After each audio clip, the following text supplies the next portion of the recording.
মায়ের পরে একমাত্র দাদিরাই আমাদেরকে ভালোবাসে। শুনে যান, দাদি বা ঠাকুমা এই নামটার সঙ্গে আমরা ছোটবেলা থেকেই জড়িত।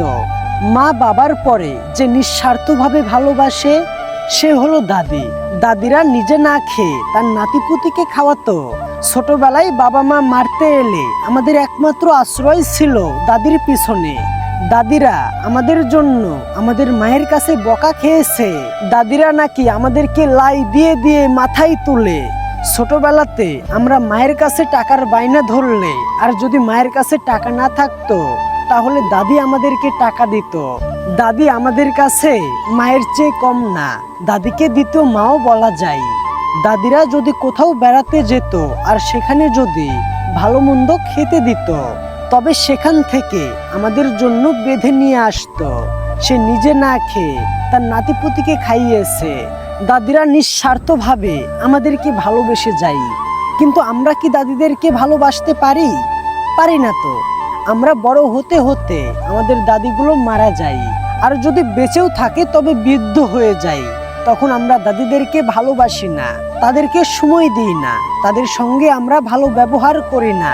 আবার আপনার দাদি যদি আপনাকে একটু বেশি ভালোবাসে তাহলে অন্য ভাই বা বোনের ছেলেরা বলবে, দেখ দেখ দেখ, ওকে ভালোবাসে, আমাদের ভালোবাসে না। ওকে আমাদের বাড়িতে নিয়ে আসে, কই আমাদেরকে তো কোথাও নিয়ে যায় না। ওকে টাকা দেয়, আমাদের তো টাকা দেয় না। আপনাকে ভালোবাসার জন্য, আপনাকে নিয়ে ঘোরার জন্য আপনার দাদিকে যেই পরিমাণ অপমান সহ্য করতে হয়েছে তার এক কোনাও ভালোবাসা আপনি আপনার দাদিকে দিতে পারেন না। কেন জানেন? আপনি বড় হয়ে উঠতে উঠতে, আপনি ইনকাম করা শুরু করতে করতে আপনার দাদি মারা যায়। আর বড় হবার পরে তেমন করে আমরা তাদেরকে ভালোবাসি না। যাদের দাদি আছে তারা জানে দাদিরা কতটা ভালোবাসে, কতটা আগলে রাখে, কতটা চেহ করে। তারা বুঝতে পারবে, তারা হাড়ে হাড়ে টের পাবে এই কথাগুলোর মানে। আর যাদের দাদি নাই তারাও হাড়ে হাড়ে টের পাবে আমাদের জীবনে দাদিরা কতটা গুরুত্বপূর্ণ ছিল। আমরাই জানি যাদের দাদি নাই।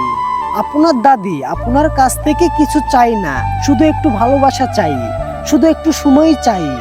আপনি বসে তার সাথে দুই দণ্ড একটু গল্প করুন, তারা এটা চাই, টাকা পয়সা চাই না। যাদের দাদি নাই তাদের কাছে বসে দেখবেন, দাদি না থাকলে বুঝতে পারবেন বট গাছের পিছনে দাঁড়ানোর গুরুত্ব কতটা। দাদি না থাকলে বুঝবেন আপনার জীবনে কতটা জায়গা ঘিরে সে ছিল। আপনি অসুস্থ হলে আপনার মায়ের পরে যদি কেউ কান্না করে তাহলে সেটা একমাত্র আপনার দাদি। আপনি অসুস্থ হলে যদি আপনার মায়ের পরে কেউ ছটফট করে তাহলে সেটা আপনার দাদি। বাবারা যেমন বটগাছ হয়ে আমাদেরকে ছায়া দেয়, ঠিক তেমনি দাদিরা বাড়ির বটগাছ হয়ে গোটা বাড়িটাকে ছায়া দেয়, গোটা বাড়িটাকে আগলে রাখে।